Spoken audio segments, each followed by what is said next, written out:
भाग 2 पढ़ने वाले हैं। हमने हमारे पिछले वीडियो में पढ़ा था माध्य प्रत्यक्ष विधि से ज्ञात करना। आज के इस वीडियो में हम सीखेंगे माध्य कल्पित माध्य विधि से ज्ञात करना और दूसरा पग विचलन विधि से ज्ञात करना। तो चलिए आगे बढ़ते हैं और शुरू करते हैं हम हमारा आज का भाग। तो दोस्तों, जैसा कि आप सब जानते हैं, माध्य हम 3 विधि के द्वारा ज्ञात कर सकते हैं। पहला है प्रत्यक्ष विधि, दूसरा है कल्पित माध्य विधि और तीसरा है पग विचलन विधि, जिसमें से अभी हमने पढ़ लिया है प्रत्यक्ष विधि। अब हम सीखेंगे कल्पित माध्य विधि द्वारा माध्य ज्ञात करना और पग विचलन विधि द्वारा माध्य ज्ञात करना। तो चलिए एक एक करके इन दोनों विधि को जानते हैं। सबसे पहले हम शुरुआत करेंगे कल्पित माध्य विधि से। कल्पित माध्य विधि से माध्य ज्ञात करने का जो सूत्र है वो है x दंड बराबर a योग सिग्मा FI/DI बटे सिग्मा FI।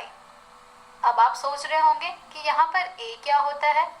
a यहाँ पर होता है कल्पित माध्य और DI बराबर होता है xi घटा a के। तो इस सूत्र को आप अच्छी तरह से याद कर लीजिए। इसका प्रयोग हम कल्पित माध्य विधि द्वारा माध्य ज्ञात करने में करेंगे। अब हम बढ़ते हैं पग विचलन विधि की ओर। पग विचलन विधि से माध्य ज्ञात करने का जो सूत्र है वो होता है x दंड बराबर a योग सिग्मा FI/UI बटे सिग्मा FI गुणे h। इस विधि में भी a हमारा होता है कल्पित माध्य और UI हम ज्ञात कर सकते हैं xi घटा a बटे h ज्ञात करके, और h होता है हमारा वर्ग माप। इस सूत्र को भी आप अच्छी तरह से याद कर लीजिए, क्योंकि इसका प्रयोग हम करेंगे पग विचलन विधि द्वारा माध्य ज्ञात करने में। तो चलिए एक एक उदाहरण से हम सीखते हैं कि किस तरह हम ज्ञात करेंगे कल्पित माध्य विधि द्वारा माध्य और पग विचलन विधि द्वारा माध्य।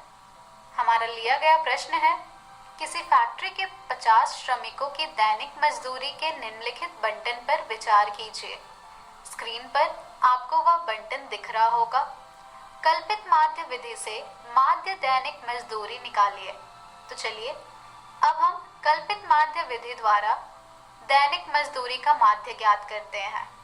तो जैसा कि आप सब जानते हैं, हल में हम सबसे पहले जो हमारी दी गई बंटन सारणी होती है उसे हम कुछ इस प्रकार से लिख लेते हैं, जिसमें एक तरफ होता है दैनिक मजदूरी रुपयों में, दूसरी ओर होता है श्रमिकों की संख्या।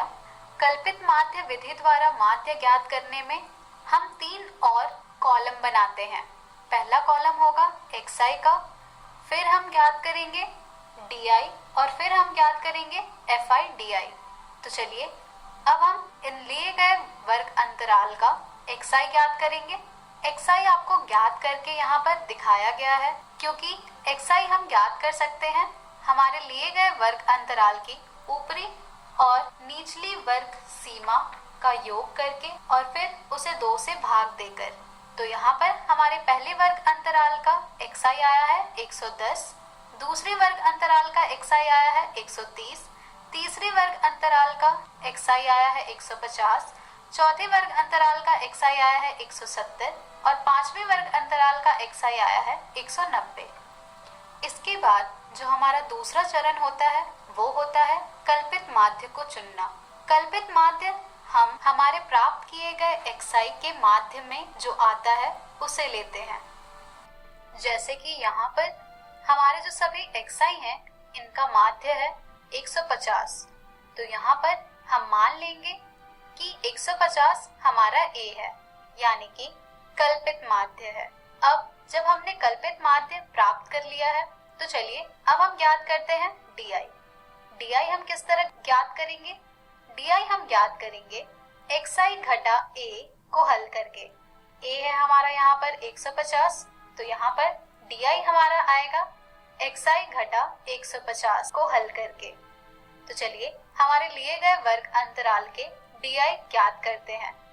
हमारे सबसे पहले वर्ग अंतराल का DI आएगा 110 घटा 150 यानी कि घटा 40। हमारे दूसरे वर्ग अंतराल का DI आ जाएगा 130 घटा 150 यानी कि घटा 20। हमारे तीसरी वर्ग अंतराल का DI आ जाएगा 150 घटा 150 यानी कि 0। हमारे चौथे वर्ग अंतराल का DI आ जाएगा 170 घटा 150 यानी कि 20। हमारे पांचवें वर्ग अंतराल का DI आ जाएगा 190 घटा 150 यानी कि 40। तो इस तरह हमने सभी वर्ग अंतराल के DI को भी ज्ञात कर लिया है। चलिए अब हम ज्ञात करेंगे FI/DI। FI/DI हम कैसे ज्ञात करेंगे? FI/DI हम ज्ञात कर सकते हैं FI को गुणा करके DI से। तो चलिए अब हम एक एक करके सभी वर्ग अंतराल के ज्ञात करेंगे FI/DI। हमारे सबसे पहले वर्ग अंतराल का FI/DI आ जाएगा 12 गुणे घटा 40, जिसे हम हल करेंगे तो हमें प्राप्त होगा घटा 480। हमारे दूसरे वर्ग अंतराल का FI/DI आ जाएगा 14 गुणे घटा 20 अर्थात घटा 280। हमारे तीसरे वर्ग अंतराल का FI/DI आ जाएगा 8 गुणे 0 यानी कि 0। हमारे चौथे वर्ग अंतराल का FI/DI आ जाएगा 6 गुणे 20 यानी कि 120। हमारे पांचवें वर्ग अंतराल का FI/DI आ जाएगा 10 गुणे 40 यानी कि 400। तो इस तरह हमने सभी वर्ग अंतराल के FI/DI भी ज्ञात कर लिए हैं। चलिए अब हम सभी FI/DI का योग ज्ञात करते हैं। तो यहाँ से हमारा सभी FI/DI का योग आ जाएगा घटा 240। तो यहाँ से हमें प्राप्त हो रहा है सिग्मा FI/DI बराबर घटा 240, सिग्मा FI बराबर 50, A है हमारा यहाँ पर 150। तो अब हमारे पास A भी है, सिग्मा FI भी है और सिग्मा FI/DI भी है। तो चलिए अब हम सूत्र का प्रयोग करके माध्य ज्ञात करते हैं। तो कल्पित माध्य विधि के द्वारा माध्य ज्ञात करने का जो सूत्र होता है वो है A योग सिग्मा FI/DI बटे सिग्मा FI। चलिए अब हम यहाँ पर इन सभी के मान को प्रतिस्थापित करते हैं। जब हम इन सभी के मान को प्रतिस्थापित कर लेंगे तो हमें प्राप्त होगा 150 योग घटा 240 बटे 50, जिसे हम और हल करेंगे तो हमें प्राप्त होगा 145.2 और यही हो जाएगा हमारा माध्य दैनिक मजदूरी का। तो इस तरह हम कल्पित माध्य विधि के द्वारा माध्य ज्ञात करते हैं।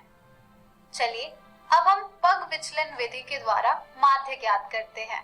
पग विचलन विधि के द्वारा माध्य ज्ञात करने के लिए भी हमने बिल्कुल उसी प्रश्न का प्रयोग किया है। चलिए सीखते हैं हम अब पग विचलन विधि। तो जैसा कि आप सब जानते हैं, सबसे पहले हम सारिणी बनाएंगे जिसमें एक कॉलम में होगा हमारा दैनिक मजदूरी, दूसरे कॉलम में होगा हमारा श्रमिकों की संख्या, तीसरे कॉलम में हम ज्ञात करेंगे दिए गए वर्ग अंतरालों के XI जो कि होता है वर्ग चिन्ह। उसके बाद हम ज्ञात करेंगे UI और फिर हम ज्ञात करेंगे FI/UI। तो चलिए शुरू करते हैं हम हमारा कार्य। स्क्रीन पर आपको जो सारिणी मिल रही है उसमें हमने XI सभी वर्ग अंतरालों के ज्ञात करके लिखे हुए हैं। तो हमारे पहले वर्ग अंतराल का XI हमें प्राप्त हुआ है 110, दूसरे वर्ग अंतराल का XI है 130, तीसरे वर्ग अंतराल का XI है 150, चौथे वर्ग अंतराल का XI है 170 और पांचवें वर्ग अंतराल का XI है 190।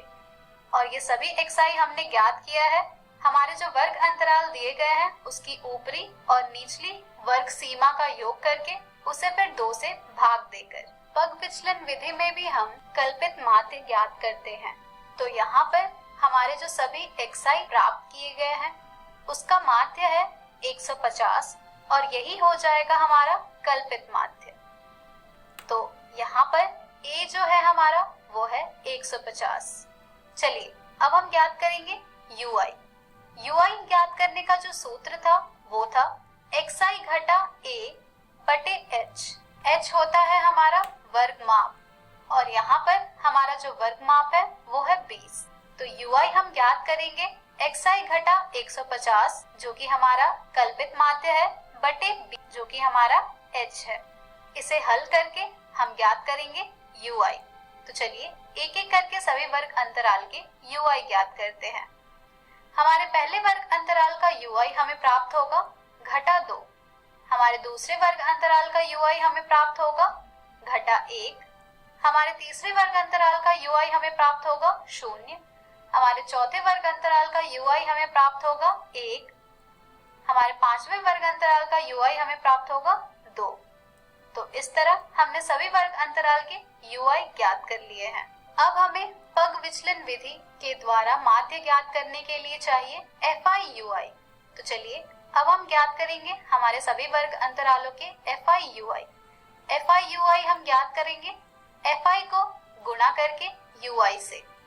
तो चलिए शुरू करते हैं हम FI/UI ज्ञात करना। हमारे सबसे पहले वर्ग अंतराल का FI/UI आ जाएगा 12 गुणे घटा 2 अर्थात घटा 24। हमारे दूसरे वर्ग अंतराल का FI/UI आ जाएगा 14 गुणे घटा 1 अर्थात घटा 14। हमारे तीसरे वर्ग अंतराल का FI/UI आ जाएगा 8 गुणे 0 यानी कि 0। हमारे चौथे वर्ग अंतराल का FI/UI आ जाएगा 6 गुणे 1 यानी कि 6। हमारे पांचवें वर्ग अंतराल का FI/UI आ जाएगा 10 गुणे 2 यानी कि 20। तो इस तरह हमने सभी वर्ग अंतराल के FI/UI ज्ञात कर लिए हैं। चलिए अब हम हमारे प्राप्त किए गए सभी FI/UI का योग ज्ञात करते हैं। तो यहाँ पर हमारे सभी FI/UI का योग आ जाएगा घटा 12। और जैसा कि आप सब जानते हैं हमें पग विचलन विधि के द्वारा माध्य ज्ञात करने के लिए चाहिए सिग्मा FI और सिग्मा FI/UI। तो आइए अब इस सारणी से हम ज्ञात करते हैं सिग्मा FI/UI सिग्मा FI। तो यहाँ से हमें प्राप्त होगा कि सिग्मा FI/UI बराबर है हमारा घटा 12 के और सिग्मा FI बराबर है हमारा 50 के। A है हमारा 150 और H है हमारा 20। तो अब हमें पग विचलन विधि के द्वारा माध्य ज्ञात करने के लिए जो भी पद चाहिए थे वो सभी हमारे पास आ गए हैं। तो चलिए सूत्र का प्रयोग करके माध्य ज्ञात करते हैं। पग विचलन विधि के द्वारा माध्य ज्ञात करने का जो सूत्र है वो है A योग सिग्मा FI/UI बटे सिग्मा FI गुणे H।